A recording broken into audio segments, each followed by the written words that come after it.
James. Hi, Mr. Stevens. How are you? Good, good. How are you? I'm doing really well. Are you okay if I record, first of all, by the way? Oh yeah, it's fine. It's fine. Okay. Just I, want I heard the recording also. I know The replay. Siri's like screaming. She's so loud. But I'm glad we're finally getting around to do this. I'm sorry it took so long. No, no problem. No problem. I know you're a busy man, so I was like, I hope we can get around to doing this at some point. Good. How's Um, everything on your end? Everything's been really great. Everything's been really great. It's been a good semester. Do you want me to give you a little rundown and briefing? I know we've been on the Zoom calls in the past, um, with like all of us, with like Keith and everyone else. But I was curious, would you like me to give you a little update just on everything? Sure. Yeah, so this is the Meeting Our Mountaineers podcast. We started the Alumni Network a little over a year ago, as you know. And we first started with an Instagram, but we realized we didn't have too much content to get up there to connect the alumni back with the students because there was a lot of disconnect from COVID, unfortunately, and other reasons. And so we decided to start this podcast that would be more like conversation based, and we kind of post these clips so students get to see them. And they've been really receptive, and we post the whole thing as well. So students decide to tune in to the whole 45 minutes to an hour, whatever it may be. Um, Mhm. they like it though because it's a nice networking opportunity and get to realize how many amazing alumni like yourself that we have. So it's been really good. Well, good. I know that's always a challenge, especially trying to get back into some sense of normality, from COVID and everything. But I think, what you guys are doing is great. Just Um, I think I mentioned to you guys before, something like this didn't exist when I was at WVU. So the fact that you're doing it is awesome. Yeah, I appreciate it. I mean, we couldn't do without you guys. And I hear a lot of alumni like yourself say the same thing that like I'd love that if we had something like that when we were in school. So I'm glad we got around to starting it up. Yeah, for sure, for sure. Yeah, definitely. So yeah, kind of like I was telling you, this is very conversation based. But I definitely want to start with you. Tell me a little about yourself and growing up. And then how you got to West Virginia because you're from Atlanta, correct? Hey, yeah, Yeah. So yep, how'd you yep. find your way to Morgantown? So, Will Stephens, born and raised in Atlanta, Georgia. Um, for me, West Virginia was never even on my radar. I actually, and I think at least for people that grew up and lived in the South, Hmm. everything is all about SEC. Right. And that's what you typically hear about. However, the outlier was with WVU. Everyone knew of Major Harris. Hmm. So Major Harris, late '80s, was. I mean, he was at the top of the food chain when it comes to exciting quarterbacks and everything. So for me, um, I actually got a letter my senior year and about being a invited walk on. And so I was a member of the football team. I got there in '93, so I was there total '93 through '97. And then I also received a couple of additional scholarships, merit, academic, and so that kind of drove my choice to West Virginia. And then also just personally from a financial standpoint, I know my family really wasn't in a position to really afford to send me, to certain schools, and West Virginia, kind of filled that gap for me. As I mentioned, it was something that I never thought about until I actually visited, and I came on 2 visits to WVU, and even looking back at it today, I would never. I'll make the same decision. I mean, I wouldn't, make a different decision. I mean, a lot of us are still on a group me. We have several groups and everything, so we're all still, very much connected. And even here in the Atlanta area, I mean, there's actually a pretty decent size um, alumni group that's here in the Atlanta area. So obviously, I'm back in Atlanta, Hmm. but yeah, there's actually a pretty decent size here, um, in Atlanta of alumni.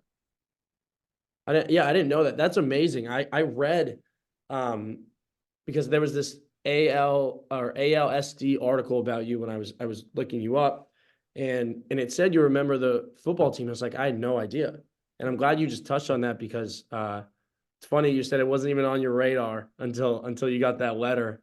You're like, I got to check this place out, huh? Yeah, yeah, for sure, for sure. That's And awesome. and as I mentioned, it kind of checked all the boxes for me. Mhm. You know, I I mean, it was a big difference. My high school probably had 3,500, people Wow. total. So, obviously going from 3,500 people to, WVU, and you have two different campuses, the downtown and Evansdale campus. I mean, it was a big difference. Also being in the South, the extreme weather conditions Oh and the yeah. changes in that, you don't have to deal with in the South. But, just like everything, you quickly get adapted, and, you figure it out. I listen, I believe it. It's funny you said it's all SEC there because I've never been to Georgia before, but I have friends that went to UGA, like really good friends of mine, loved UGA. And they say the same thing. It's just live, bleed, dogs down there. And they're Uh, just like you said. yeah, I love my friends that went to Georgia, but they are the most obnoxious fans I mean out there. But that's for another story. That right. They are though. I mean, my friends from there are the same way. I mean, that's all they talk about. But I'm coming down actually soon, believe it or not. So I'll have to get back to you on my thoughts of Georgia in total. Yeah, yeah. Well, when you come down, just you have my information. Just definitely look me up. Yeah, no doubt, no doubt. Well, tell me, I'm curious because what'd you play in football?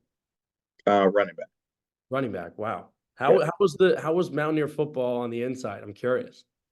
It was the best experience. It was tough, but it was the one of the best experiences I probably went through.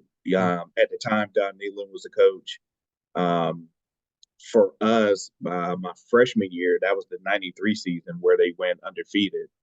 Oh, Um, so Coach Nealon, he was I'll say this, and going back a little bit, in high school, I think I got physically tough, and the coach that I had in high school, I don't think I really learned the game of football until I got to college, like the true X's and O's. I don't think I learned that until I got to college. Um, and just learning not just the playbook, but the nuances, the scenarios. In high school, it's a little bit different. You you react off of instinct, which is what you do anyway. But it wasn't as designed, or it wasn't as scripted, I should say, at the high yeah. school level. But on the inside, like I said, it was one of the best experiences I've had. Like I said, we all have a group meeting. A lot of former, football players. Good, bad, and ugly. We talk about all in our group meet. But I mean, it's like our unsaid fraternity. Mhm. A lot of the guys, we still connect. We try to come back to WVU at least, once. Some guys are actually still in Morgantown, so Really? they frequent a lot more. But we're all spread out, but we're still connected. A lot of us, and then social media also helps out a lot. Mhm. And keeping up with a lot of people, and what's going on with families and career and everything like that. Oh, no doubt. And I can imagine I mean, you hear the saying like it's a full-time job, which I'm sure you felt because that's all you do, right? Yeah. Oh yeah. And you know, I'm not going to say during the season is fairly easy, but it's in all season, people don't see when you're dressed in on the field, like at 5:45 a.m. Then Oh, you may have an 8 a.m. class, and you're finished by 3. You get to the stadium practice. uh, you get out of practice, say 6:30. And then you eat. So some people have study hall. You get home and you repeat the process the next day.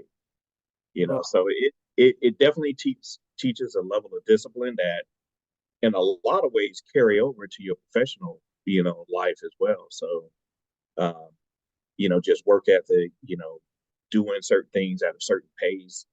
So it's a lot of skills and a lot of traits, that transfers over into the business world as well. Oh, no doubt. I love how you talk about it with so much respect. Like you've as hard as it was, you recognize that sense of discipline that you're saying has really carried over. And I love how you talk about, Yeah, yeah. tough. You never appreciate it until you take a step back and then you see, what was, you Mhm. know. And when you're in the middle of it, you obviously hate it, and it's not fun getting. No one wants to get up early. No. But the worst thing that happens is that you get better, and so from that standpoint, it's when you take a step back, you kind of look back at the things that kind of made you the person that you are, or things that you communicate down, whether it's to employees or kids or anything like that.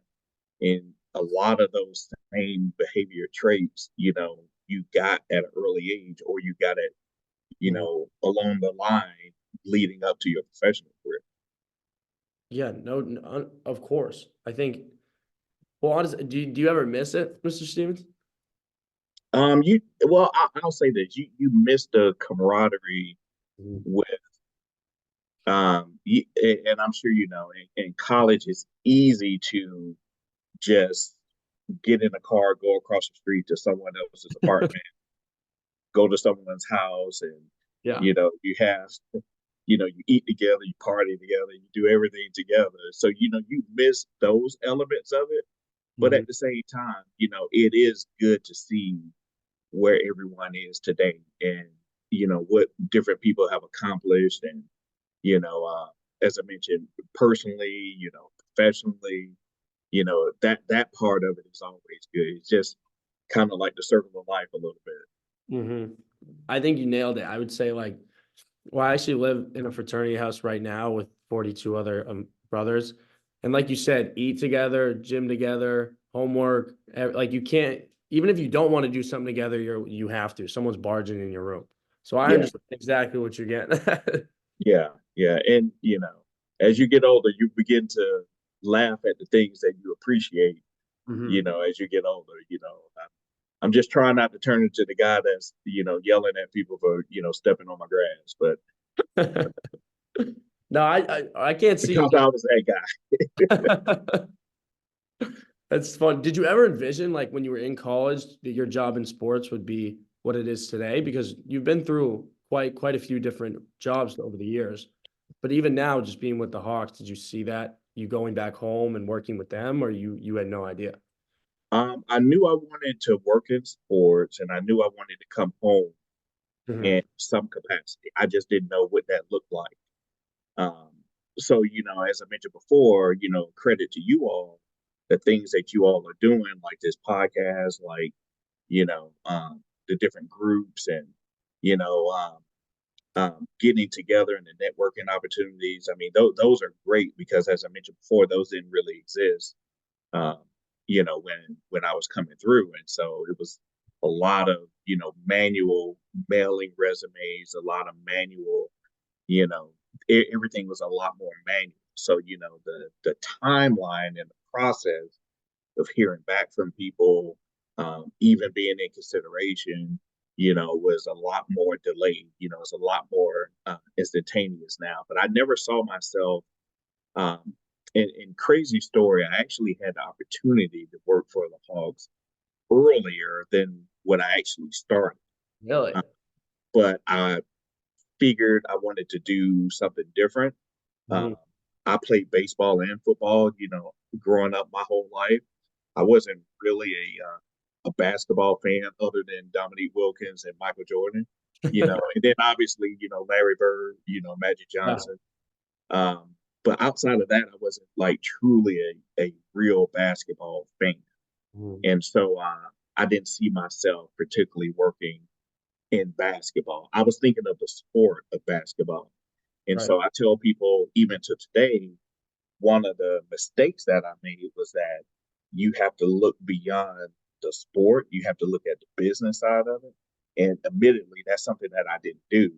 I didn't look at the business side and the things that the business side offers, just from a wide community, a wide net of opportunities because we're literally like a city here. We have legal, we have accounting, we have engineers. We have full-time plumbers, electricians. We have sales, we have marketing. So, we have a lot, you know, in this one organization. It's like a mini city, and we literally have almost any discipline or trade that you can think of that all falls into it. So, the game and the concerts that we have here, that's a 3-4 hour event. Mhm. um, that's the final product. But people don't see all of the hard work that leads up to that final product. All the prep and the sales and marketing and preparation and conversion and everything that leads up to that final product. And then guess what? When the show's over, you got to do it again. So everything has a timeline, everything has a deadline. Um, so it's fast paced. You have to be a little bit nuts to do this because it's not a lot of off time, nights, weekends, holidays, Mhm. it's just the way it is. It's fun, but you do also to a degree get a little bit of adrenaline. That's great advice that sometimes is hard to picture, kind of like you said, the business side of it all. Everyone's so like fast paced, just thinking about kind of like you said, black and white, like just the game of basketball or the game of football. But I like what you said at like the little city, like you kind of see it as a little city. It is easy to forget that there's that many, occupations that you guys have. I mean, State Farm Arena, right, is massive. I've never been, but I've seen it and it looks, I mean, you guys got everything going on. Yeah, we have roughly, 100 and anywhere from say 120 to 150 events a Mhm. year. And so now that includes the ticketed events. That does not include conversion and load in, load out.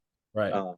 We have a lot of events that are what we call off manifest, which are like conventions, and we have like the governor's inauguration. So we have a lot of other events that Oh. goes on that people just never see, or people just not aware of that we do. Um, and as I mentioned, just in terms of like being a small city, we literally, again, we have a culinary team. We have, you Wow. know, a lot that goes on, in this under this one roof. And we've been ranked the number 3 venue in the country behind Madison Square Garden, Crypto Arena. We won Venue of the Year. I believe it was 3 years ago. We won Venue of the Year. So a lot of things that we do, we try to focus on the fan experience, Mhm. not just whether or not the Hawks win or lose. Because again, outside of the game, we also have a ton of concerts, a ton of family shows. Um, and then for us, Atlanta is a very unique market. So whether we win or lose, we want you to know you had a good time. Yeah. And it's a good date night. It's a good, night out, the time, a safe environment. So, that's a lot of things that we work on here. I really like that you're selling the experience. And I think some people don't always recognize that. You're on the inside, you see it all. But yeah, you're definitely like win or lose, I like you're just selling that experience. Yeah, yeah.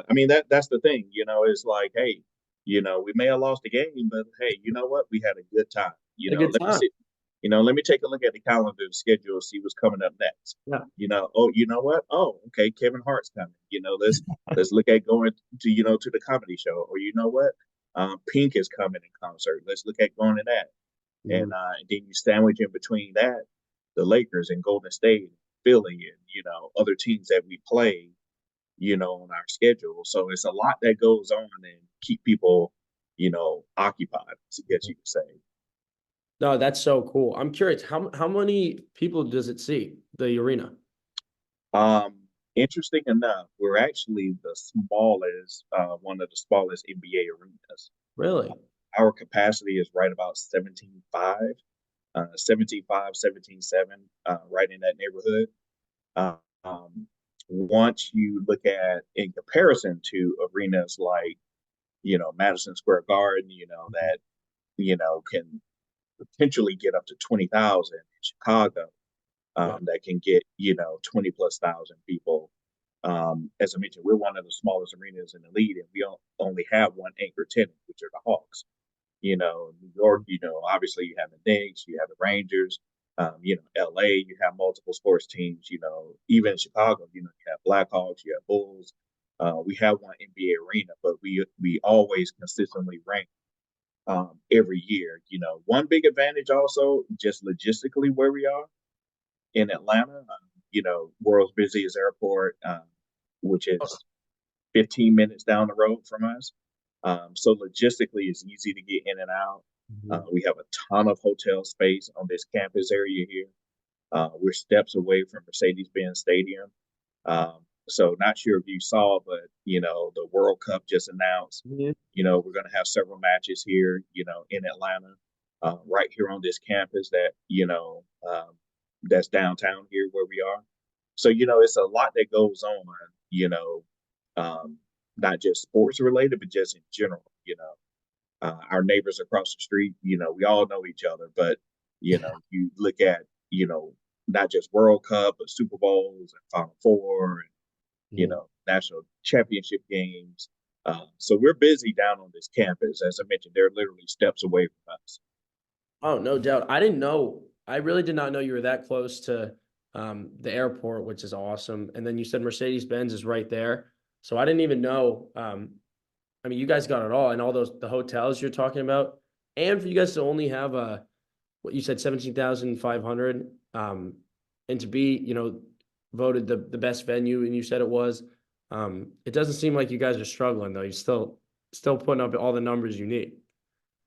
Yeah, I think all of us, to a degree, no matter what city you're in, we're always looking for how to elevate the fan experience. Right.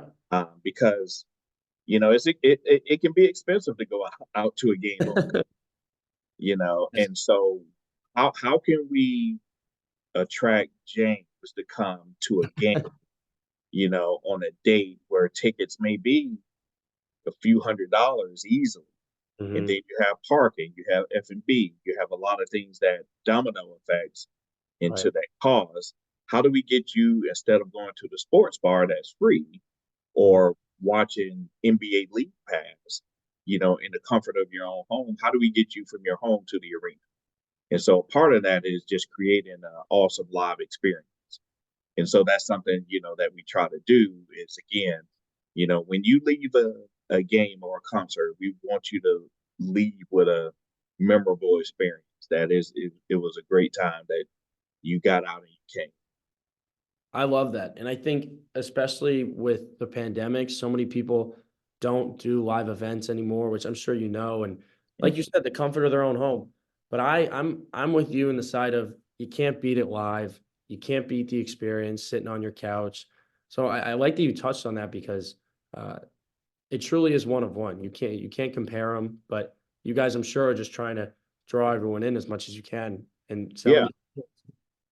I mean, when I started, I actually started with the Atlanta Thrashers when I came Okay. back, which was the NHL team that Atlanta had. They're now in Winnipeg, the Winnipeg Jets now. To say, yeah, they changed, right? Yeah. So I mean, I tell people all the time. I mean, I couldn't skate 10 feet, but I tell people all the time that, I mean, in terms of live experience, I mean, hockey may be one of the best live sports. Oh yeah. Television definitely doesn't do any justice Mhm. on how great of experience in person hockey is, but it doesn't translate like that necessarily on television. So Mhm. again, I think one challenge that we all have is how do we get people from the home to the arena, and then when you're here, make that experience the best possible. 100%. I have to ask, Mr. Stevens, I'm curious. So you're from Atlanta. Are you all Atlanta fans? Like, I know you said you're not the biggest NBA fan, but are you like Hawks, Oh Falcons? yeah, oh Yeah. yeah, yeah. All Atlanta, all Georgia, Okay. anything Atlanta. Because growing up, if you're from Atlanta, Mm. uh, you grew up a Dominique Wilkins fan. If you're from Atlanta, I mean, when we drafted Deion Sanders, it was like drafting LeBron James at the time. So Uh, Falcons fan, Hawks fan. Braves fan. I mean, the Dale Murphy days, the Fred McGriff days. I mean, all of those days were, something that as an Atlanta fan, it was always like, when are we ever going to win a title in any sport? It doesn't have to be, basketball, just any sport. When are we going to win? And so, we get a bad rap sometimes that Atlanta doesn't have any true fans. It's a transient market, Oh, but you have that in a lot of cities. I mean, is Miami? I mean, even LA. You have a lot of cities where people aren't necessarily from there, but you know, I mean, we are still here. We still do exist. But yeah, all Atlanta.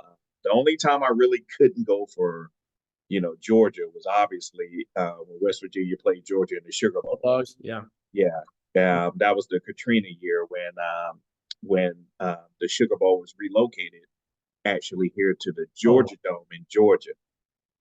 So you can't root against your alma mater. You have to go all to you in that case. you have to. You have to. Yeah. I Oh, think. Hey, your Braves are looking damn good. they are. They are. I They're mean, doing their thing. oh yeah. Like I said, I grew up playing baseball and football. So being a Braves fan, I mean that was just second nature. I have to say I do regret to inform you that I grew up right outside of Boston, Mr. Stevens, Hmm. and I happen to be all for Bruins, Pats, Sox, uh, Celtics. That's fine. I mean, you know what? But you get that pass because you're from there. You Yeah, know, I mean, it's my people. That's me. I mean, yeah, that's I, fine. It's different if you're from Idaho, and then all of a sudden you're a Patriots fan. Like, where does that come oh from? no, I'm loyal. I'm loyal. Those are my people. Those through and through. But I was like, I gotta tell them. I gotta throw it in there. I'm gonna stop, but I'll throw it in there Right. because it was the other day. All right, I'm done. That's awesome. That's awesome. I did want to loop it around and just ask you, um, more specifically, just about when you're at WVU and the program you went through, obviously sport management program. How did that help you um, in the real world, right? Because you've had quite the arsenal of your career path. So I'm curious what resources and opportunities through the program really helped you out because again, like you said, it is a prestigious program, and I've been loving it. It's been really helpful, even just opportunities like this. So I'm curious um, how it helped you. I think for me, just I really got into the habit and the mode. I've always just been a curious person Mhm. of just asking questions.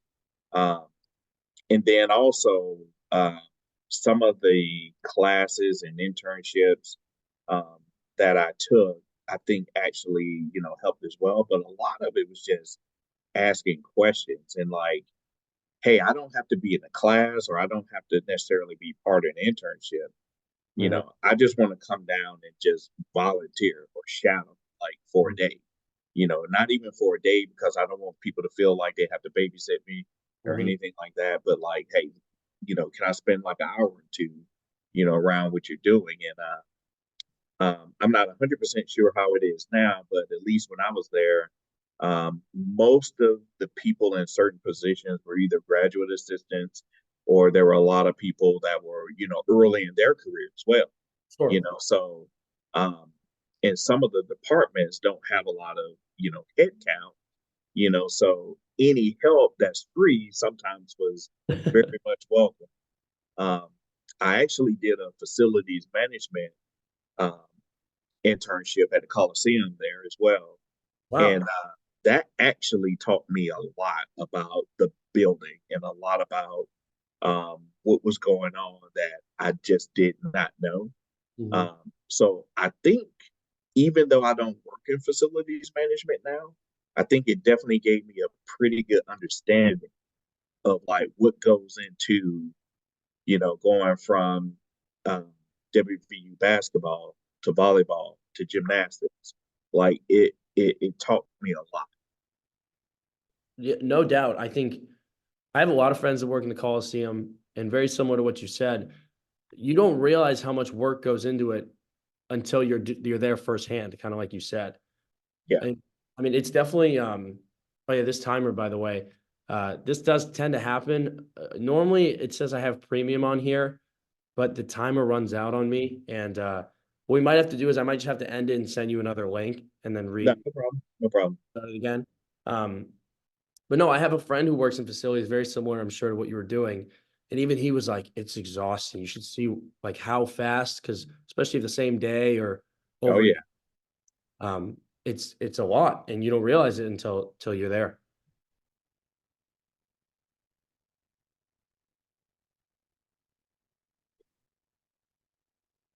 Oh, did I lose you, Mr. Stevens? I'm sorry. Oh no, no, no, no, no. Oh, okay, good. I was just Yeah. making sure. Yeah, have you visited recently though, or you haven't been here in a little bit? It. I want to say the last time I came was right before COVID. Okay. Um, so it may I believe it was 20 the 2018-19 Yeah. season.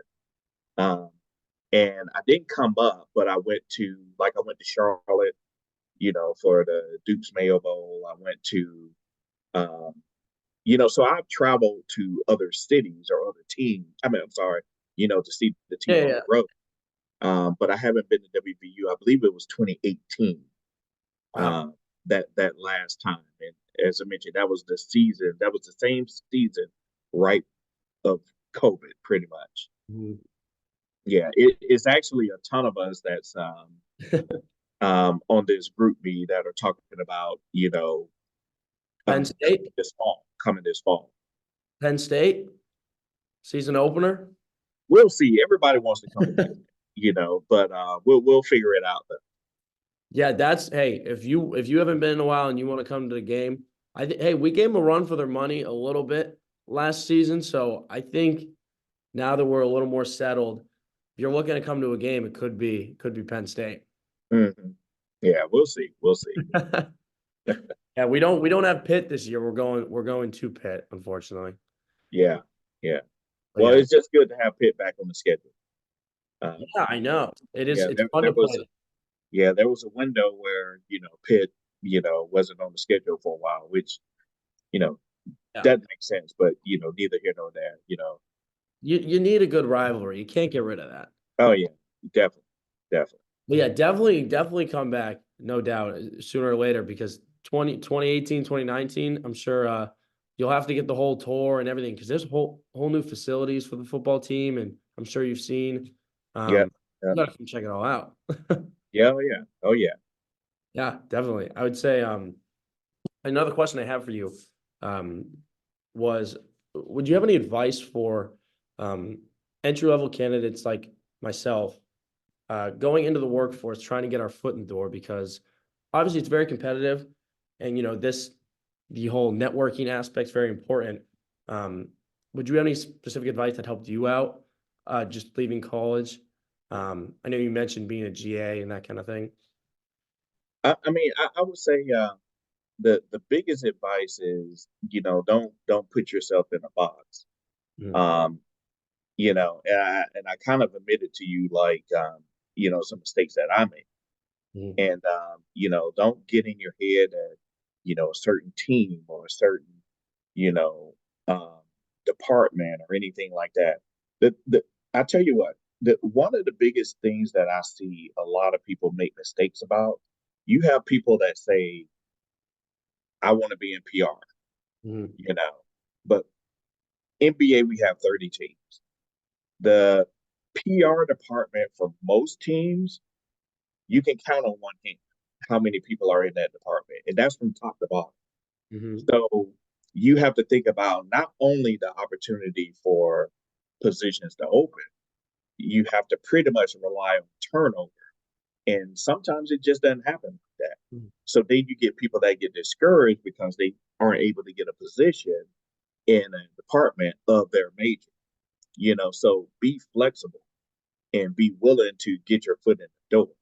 And just to give you a perfect example, the young lady that's our chief marketing officer, executive vice president, chief marketing officer, she started as a ball girl.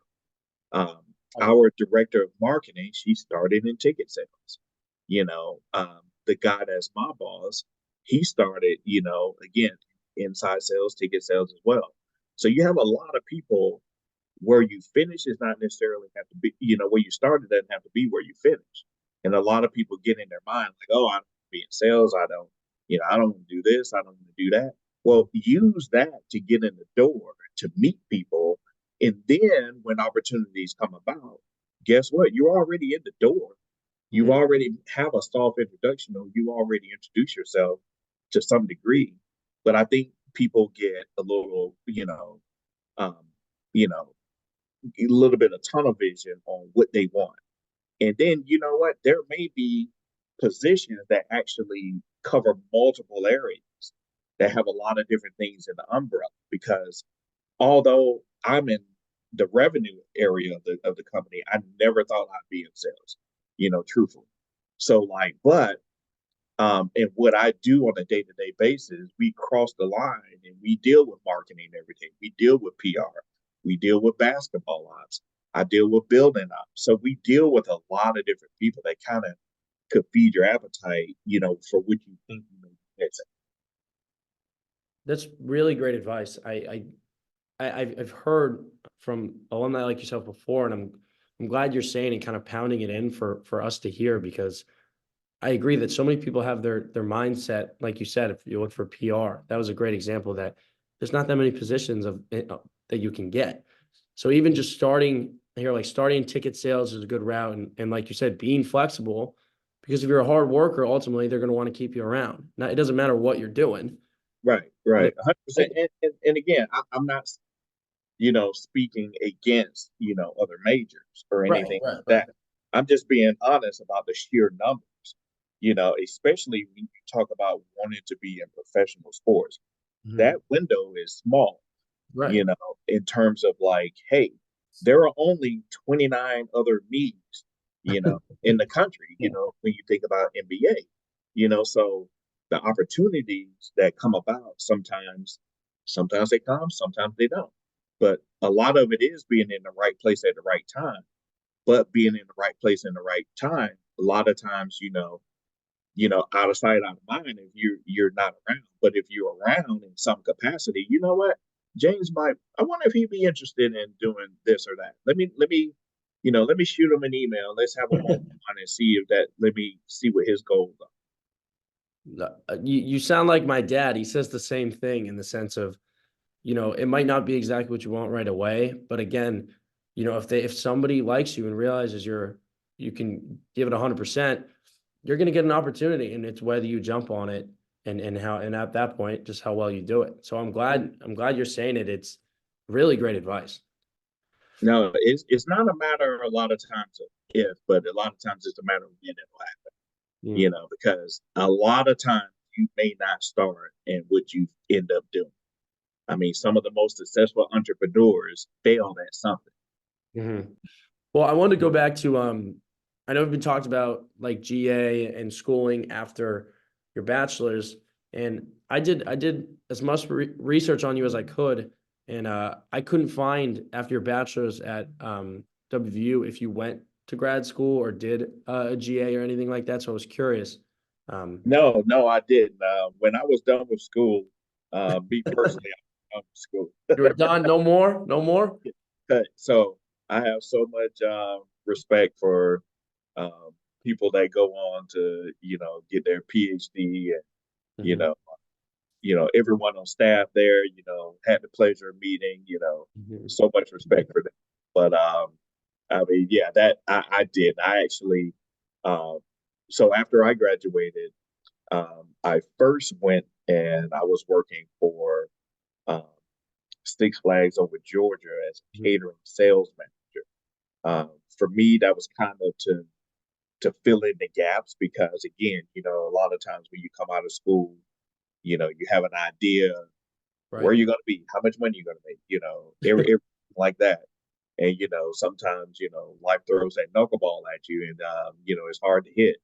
So for me, I like that. Started there. I was in catering sales, uh, planning events and everything. Um, I later went and worked for a company called International Sports Management. They kind of got me back into the sports world. As I mentioned, I knew I wanted to work in sports. I just didn't know exactly in what capacity. Um, and again, I think a lot of times what you think you know, you don't know. Um, Also at the time, my roommate, um, one of my roommates at the time, I was helping him do things, so I was meeting people, through him. So again, just networking, talking to people, asking questions. Um, he was drafted into the NFL.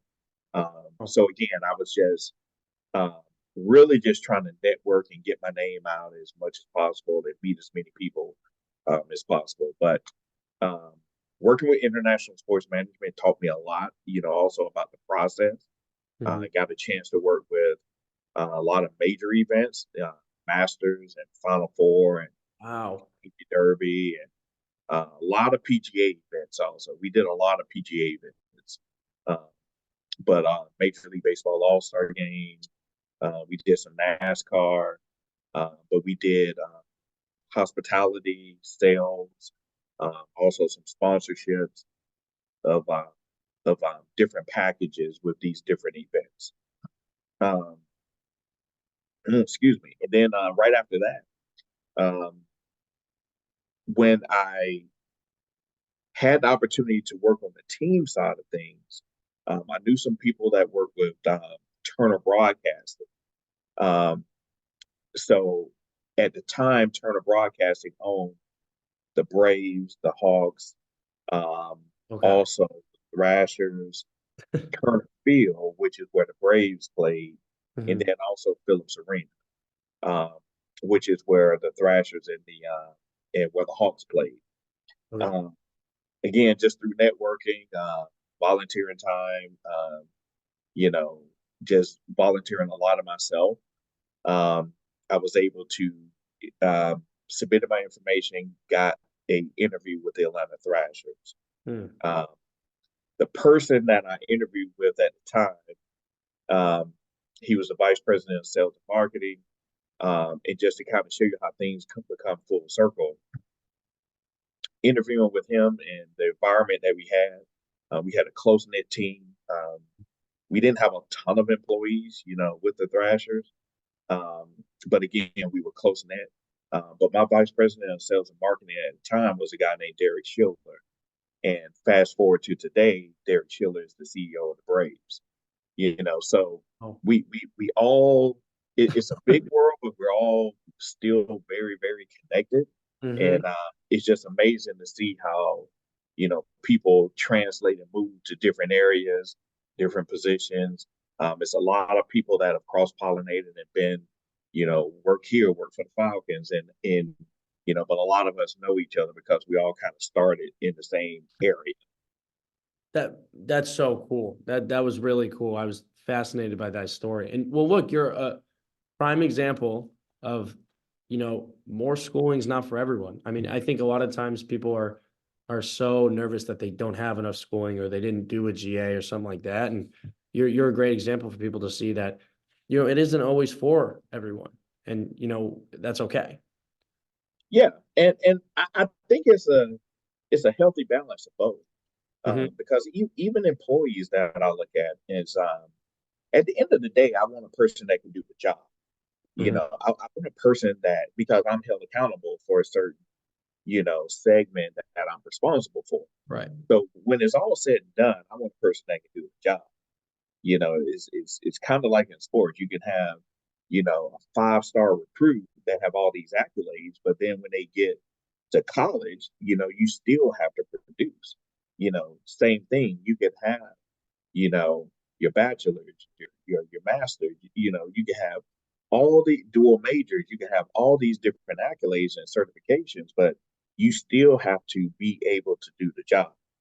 And so a lot of times there's a healthy balance there. So you have some people that, the experience matches the work ethic and matches the ability to do the job. But then you have some people with a little bit less experience and sometimes maybe even with no experience. And you say, you know what? It's something about him or her that I like that I may take a chance on. And you know what? I'm willing to teach that person everything that I know.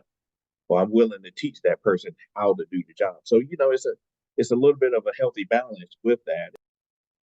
I'm so sorry. I feel I don't know what's going on. I'm in the library right now, as you probably remember the It, down. if you don't like me, James, just let me know. Just cut me off. I almost said that. I was like, I think I didn't enjoy my time. I had to go. But I don't I'm in the library. I'm like, I have a room, whatever it is, and I'm connected, and it just your face froze. And I just was staring at your face without you saying anything for like 10 seconds, and then it all Yeah, crashed. same thing happened on my end. Your face froze, and so I went into the chat, and so I sent Tried you a message in the chat. that. Yeah, so I don't know. I actually got the recording, which is all I cared about. And I was like, okay, at least you spoke such wisdom. I didn't want to lose it. Well, yeah, no I'm so problem. I know you got cut off, and I'm sorry, but I was going to ask. I know you mentioned working with the PGA. I was just curious. Are you a golfer at all? Do you ever get out? Um, I play a little bit. I am not a first pick on a team. You're not scratch. I, Not scratch. I mean, I'll say, I'm okay from behind the arc and in the paint, but like my mid range is No. pretty suspect. You got the short game. I mean, I'm a 20 handicap, so It's not bad. yeah, it could be a lot better. I It's know 30 and you know, 40 handicap. chances are you're not playing off of my ball. I'll say that. Maybe best ball that we'll take one off the tee or something. Maybe, That you could know, be the case. That could be the case. Well, honestly, right. we were talking all about your you were telling me all about your different jobs, and I was curious, for someone who's young and has bounced around very little of the industry, right? Like I don't know so much yet. Could you say what your experience transitioning from one role to another with adapting from so many different um, jobs? I'm curious. Uh, some more of your wisdom on moving from job to job because that can be difficult, I'm sure. It can be. It just I mean, I'll say that, obviously it's a reason why some of these jobs are, obviously for whatever it is that you bring to the table, whether it's your expertise, whether it's, your insight, whether it's your optimism, there's obviously a reason why these jobs would hire you. And if you go from one job to another and they brought you in for whatever that reason is, I think it's just important to one, just understand that you're confident, but you're humble enough to learn, you know, um, and you're humble enough to learn from anyone. Um, Look, just a personal situation with me. Um, I pay attention to people and how they treat the frontline staff, the ushers, the people that hold the door open for you, security, people, our cleaning crew. A lot of times, when you see people and the way they treat individuals that they think they may not need, that's usually a reflection of someone's character. So the way you treat people that you think you may not need, don't just treat the people great when there's an opportunity involved. Don't treat certain people a certain way because that person has a certain title. Be who you are all the time. If you have a bad attitude, if you're just a crappy person, you're a crappy person all the time. Mhm. It'll only come out in time. Right. So be willing to come in, be confident, but humble enough to learn from everybody. Don't come in with I know it all. I'm the new, shiny toy. Like I'm the new kid on the block, and I am going to, put my stake in the ground. It's important again to be confident that um, that you can complete the task, but it kind of goes back to sports in general. Sports is the ultimate team sport, and for most sports, a lot of sports are Mm. very team oriented. you do have a lot of individual sports also, but you still got to have a sense of discipline and a sense of work ethic in those individual sports as well. So bringing that mindset in that team environment, that team, mindset helps a lot. Like we all work for the same place. We all have the same grand goal, although it may drill down differently, by department, but we all work for the same company. We all trying to achieve the same thing. Mm-hmm. The more you can communicate that, and then also just in general, if you mess up, just own up to it. Like things can be a lot better if you just own up to whatever the situation may be. I tell a lot of people on my staff, I don't care what happens, whatever it is, just own up, just let us know, because if you don't tell us the truth, it inhibits our ability to make an informed decision on whatever it may be. Mm-hmm. So just own up to it. Whatever it is not going to be bad enough to where we're still going to tip off on opening night, no matter, if you're here or not, whether if I'm here or not. Right. We have a game this Saturday against Houston. We're still going to tip off at 7:30 no matter what happens. So like, let's figure out what it is, and then let's just address it and move forward. Let's not harp on it or anything like that. So own up to what you've done, your mistakes, own up to yours, and then also again be open and willing to come in, humble yourself, and then learn not just your way, but learn the entire process that goes into it. It's easy to sometimes get caught up and say like, oh, well, they don't do anything, or they're not working, or they're not pulling their work weight. It's always they, Mm-hmm. But then let's talk about you. Have you had an opportunity to even know what that person does on a day-to-day basis? What goes into the domino effect as to what you may be asking for? A lot of times there are assumptions that are made as to, what may be going on. And then you have no idea what the situation may be in the domino effect in that.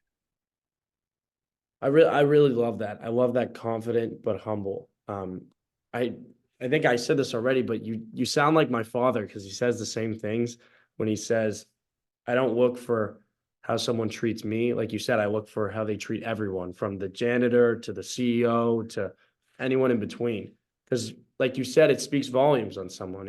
You don't know, they're not always going to give it to your face, but when you're looking and how they treat other people, it really does speak 1,000 words. So I think I really like that you said that, because it Yeah, resonates. I mean, you'll be amazed. At least me personally, also, I like to try to position up people on my team for the win.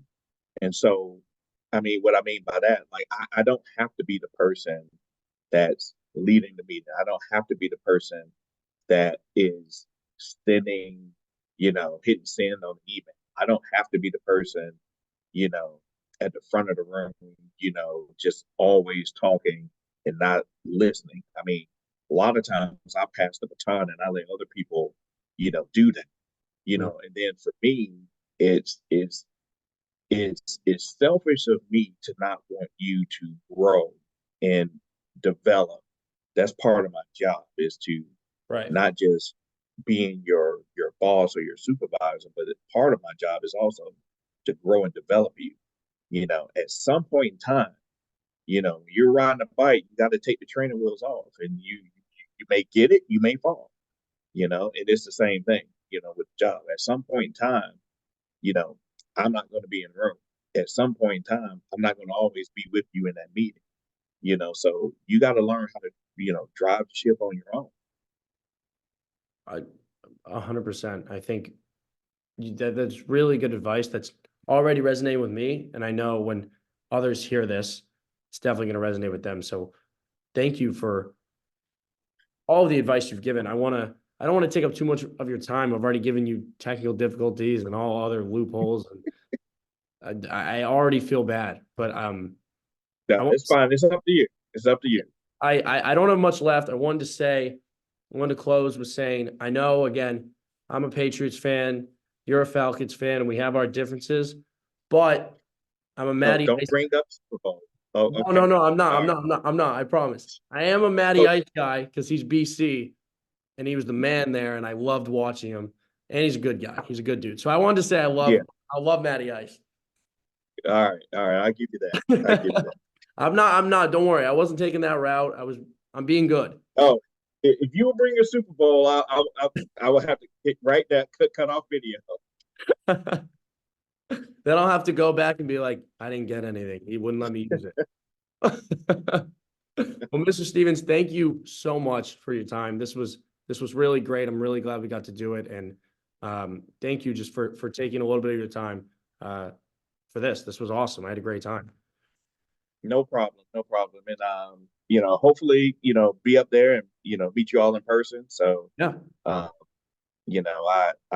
absolutely love WVU and couldn't say enough good things. And like I said, what you guys doing with the program, I mean, is awesome. It's, keep doing it and figuring out ways just to grow the department, ways to be innovative. No doubt. Listen, I'm definitely going to keep you updated on everything. If you are in town for a football game, definitely let me know. I'd love to meet you in person, shake your hand.